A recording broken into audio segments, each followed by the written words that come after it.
tidak manggil saya dan mengatakan saya tidak ikutin prosedur undang-undang. Ini apa bos BPK? Ya. Terus kepentingannya BPK apa Pak kayak gitu Pak? Hah? Ngapain dia nunda-nunda hal kayak gitu? Makanya saya berpikir BPK ini isi lebih banyak oknum kalau begitu. Oh. Ini apa BPK? Ya kan? Kamu kira berlindung atas institusi BPK saya takut sama kalian? Makanya saya bilang buka di pengadilan semua. Biar kalian tahu BPK dikuasai oknum-oknum yang berlindung di balik undang-undang. Prediksi Ahok terbukti, BPK busuk dari dalam. Hakim kaget gebrak meja, dengar ada oknum BPK terima 40 miliar dari kasus BTS Kominfo. Bubarkan atau jadikan Ahok ketua BPK biar digempur sekalian. Halo, selamat datang di channel Redaksi Jurnal bersama JJ. Saya mendapatkan nomor dari Pak Anang, seseorang atas nama Sadikin. Nomor teleponnya diberikan oleh Pak Anang lewat signal. Sodikin apa Sadikin Pak? Sadikin. Berapa? Itu adalah saya tanya untuk siapa, untuk BPK yang mulia. BPK. BPK. Saya dengar untuk BPK Pak. Saya kira BPK yang harus direvisi undang-undangnya juga. Saya kira nggak ada pejabat publik yang berani ngomong seperti itu. Saya ngomong jujur. Anda harus revisi dulu undang-undang BPK. Kenapa?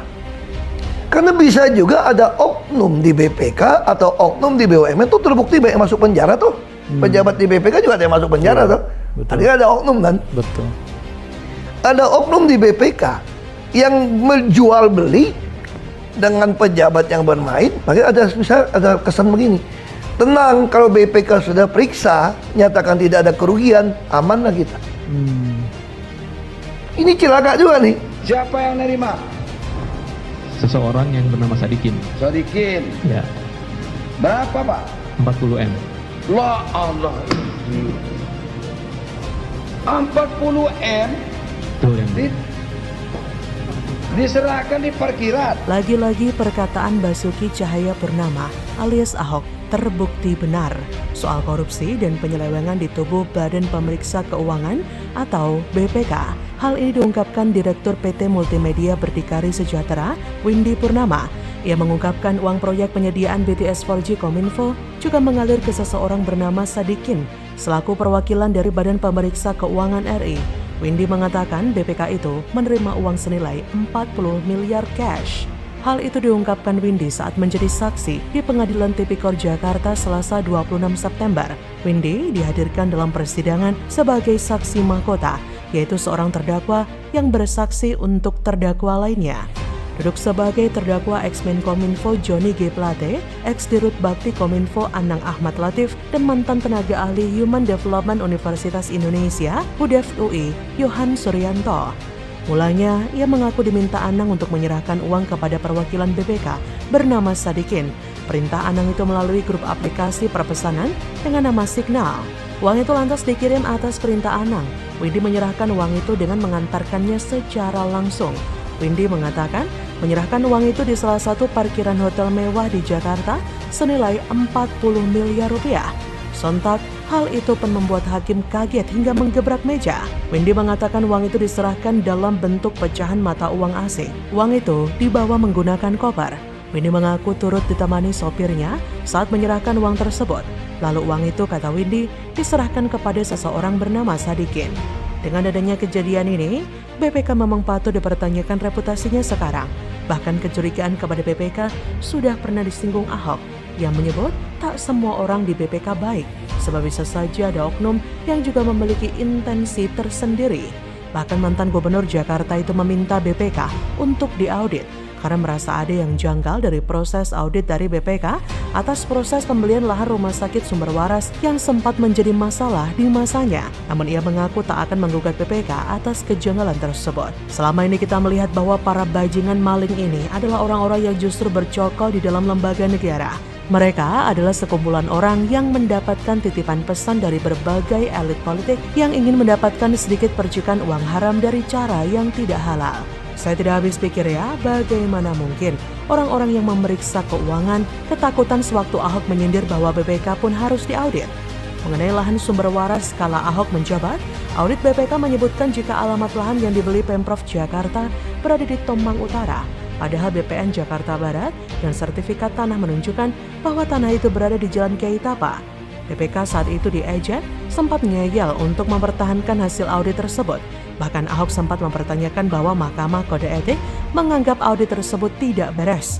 Namun kenapa tidak disidang? Dari kejadian ini kita bisa belajar satu hal. Kesimpulannya didapatkan adalah bahwa uang dapat menjerumuskan dan memakan siapa saja, pun dari lembaga pengawas keuangan sendiri. Pendidikan tinggi tidak menjamin seseorang bersih dari kelakuannya. Malah semakin tinggi pendidikan, mereka cenderung merasa dapat menjadi semakin licin dalam melakukan tindakan korupsi. Jadi nggak bisa membayangkan kalau Ahok ditunjuk jadi ketua BPK untuk 1 periode saja. Mungkin negeri ini akan berjalan dengan lebih baik sistemnya. Kalian setuju? Masa iya ada orang BPK terima duit 40 miliar dari kasus BTS? Sungguh-sungguh miris. Bagaimana menurut Anda?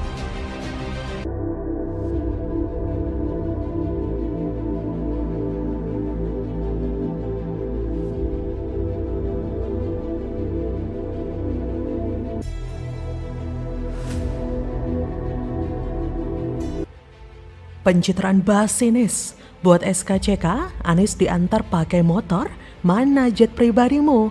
Pura-pura merakyat gitu toh. Puluhan wartawan sudah standby, drama murah nis.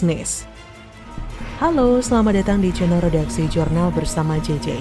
Soal timnas kemenangan. Nanti pada waktunya akan diumumkan. Yang pernah bersama saya di Jakarta pasti tahu persis. Saya mengerjakan dulu sampai selesai baru diumumkan. Nggak biasa ngumumin di awal. Pak Surya menginfokan katanya Bapak akan didaftarkan pada hari pertama tanggal 9 Desember. Apakah juga Bapak sudah siap untuk daftar ke apa? Pembukaan. Ya, kapan aja didaftar, kapan saja dibuka, insya Allah sudah siap. Sudah. Namanya waktunya udah. Jadi badan pekerja yang sudah mulai bertugas, mereka sudah menyiapkan itu semua. Jadi administrasinya, dan hal substantif itu semua diselesaikan di badan pekerja. Jadi baja itulah yang menyiapkan semuanya. Jadi bandingin sama video yang pertama waktu Pak Anies naik pesawat pribadi, dia begitu gagah, percaya diri sama kelihatan sudah terbiasa banget. Ya kita semua memang jadi bertanya-tanya, yang mana sebetulnya kepribadian Pak Anies itu? Apa benar Pak Anies ini orangnya merakyat? Apa benar Pak Anies ini akrab sama rakyat kecil? Jawabannya ya jelas ya lur. Kita wong cilik gak mungkin ketipu sama akal pencitraan Pak Anies yang merakyat itu. Bener apa ora lur? Ya kalau menurut sedulur gimana lur? Percaya apa ora kalau Pak Anies itu merakyat lur? Nah dari sini saya penasaran ya, ketika Anies Baswedan, menurut saya terlalu lebay banget ya di sini, diciumi seperti itu ya, sangat lebay sekali. Kalau Presiden Joko Widodo dan Ganjar Pranowo kan ya biasa saja lah. Jadi lur harus dipahami kalau 80% rakyat Indonesia itu masih termasuk golongan kelas menengah ke bawah. Ya istilah kita sih, mereka itu kebanyakan adalah wong cilik. Mereka rakyat jelata kayak kita semua lur. Nah kalau di mata rakyat jelata ya jelas ya lur, kalau yang dipentinginnya pemimpin yang memiliki perasaan merakyat. Jadi kita merasa ada ikatan gitu sama pemimpin kita lur.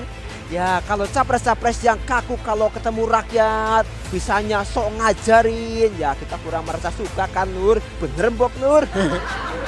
Pegiat media sosial Yusuf Muhammad menyentil bakal calon presiden Anies Baswedan. Menurutnya, Anies tengah memainkan drama menjadi baca pres termiskin.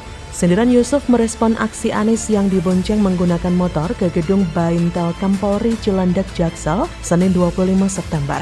Anies datang untuk mengurus SKCK sebagai persiapan pendaftaran Pilpres 2024. Anies tiba sekitar pukul 11.40 WIB diantar dengan sepeda motor. Yusuf Dumdum lewat akun pribadinya juga menyebutkan bahwa apa yang dilakukan Anies sebagai bentuk kacung oligarki. Sebelumnya, Anies pernah disorot karena menggunakan jet pribadi ketika berkunjung ke sejumlah daerah. Ketua DPP Partai Nasdem, Willy Aditya, membela Anies terkait penggunaan jet pribadi itu. Menurutnya, baca pres yang diusung Nasdem itu tidak ingin membebankan fasilitas yang diperuntukkan untuk masyarakat umum. Lagi pula, bagus adanya bila ada seseorang memberikan keluasan rezeki, kemudian memfasilitasi Anies dengan jet pribadi. Akan tetapi, Anies juga mengaku masih mencicil untuk rumah yang ditempatinya. Hal ini disampaikan Anies di hadapan Najwa Shihab saat ada di Universitas Gadjah Mada. Awalnya, Najwa bilang Anies merupakan baca pres termiskin dari dua baca pres lain, Ganjar dan Prabowo. Jumlah kekayaan ketiga baca pres ini dilihat dari LHKPN, Anies dan Ganjar terkendala belum memiliki aset berupa rumah. Tapi meskipun mengaku masih mencicil rumah, yang dilakukan oleh Anies justru berbanding terbalik saat kampanye. Banyak fasilitas mewah yang mengelilingi Anies. Lagian apa yang dilakukan Anies kelihatan banget settingan dan pencitraan. Banyak wartawan yang sudah standby loh nungguin Anies datang. Kalau nggak dikoordinasi sebelumnya ya mana mungkin. Ini rakyat dianggap kayak bego banget gitu apa gimana sih Nis? Lihat konten begini terus kemudian percaya ente itu down to earth. Kemana-mana naik motor. Apa kabar Jet Bohir pas keliling Indonesia kemarin dong? Rakyat nggak akan percaya Anies itu terlihat sederhana. Rakyat sudah cerdas kalau itu Anies memang dekat dengan Bohir Kacung. Sebab tanpa adanya Bohir, Anies nggak akan bisa se-famous ini. Kelicikan Anies terus-menerus memang bekerja hampir setiap waktu, siang dan malam dan mungkin juga detik demi detik, Anies terus melakukan upaya strategi pencitraan. Usaha seperti itu tidak masalah ya, mungkin itu juga salah satu ikhtiar. Namun kalau tidak dibarengi dengan prestasi, bisa jadi semesta tidak merestui dan akhirnya tidak akan menjadi presiden. Mungkin seumur hidupnya Anies akan terus melakukan pencitraan, tetapi pada akhirnya terbentur juga. Jangan-jangan nanti Anies bisa hilang kewarasannya kalau mabuk pencitraan kan? Jadi bagaimanapun Anies berusaha mencitrakan dirinya tetap saja akan keok. Karena ada kesalahan yang sangat fatal dan besar sekali, yaitu Pilkada 2017 yang menggunakan politik sara dan politik ayat mayat yang sangat brutal itu. Ini mungkin semacam kutukan yang sulit dihilangkan. Lama-kelamaan soal pencitraan ini akan basi dan rakyat tidak lagi respect dengan segala macam usaha pencitraan. Rakyat malah ingin terjadinya sosialisasi pejabat dengan cara-cara yang alami, seperti misal kumpul bareng, makan bareng, atau dengan berbagai kegiatan yang berinteraksi langsung dengan rakyat. Jangan tiba-tiba keruk-kerugot pakai tangan ya. Selama ini Anies pencitraannya bisa dibilang monolog, artinya asik sendiri dengan tim kameranya. Misal dia ada di Arab Saudi, ya tak henti-hentinya mencitrakan dirinya sebagai orang yang sangat penting sehingga harus dijaga oleh para askar di sana. Beda halnya dengan Ganjar yang sering melakukan interaksi dengan banyak warga. Bahkan olahraga pun Ganjar menyapa warga dan berdialog sebentar. Jadi, bagaimana menurut Anda?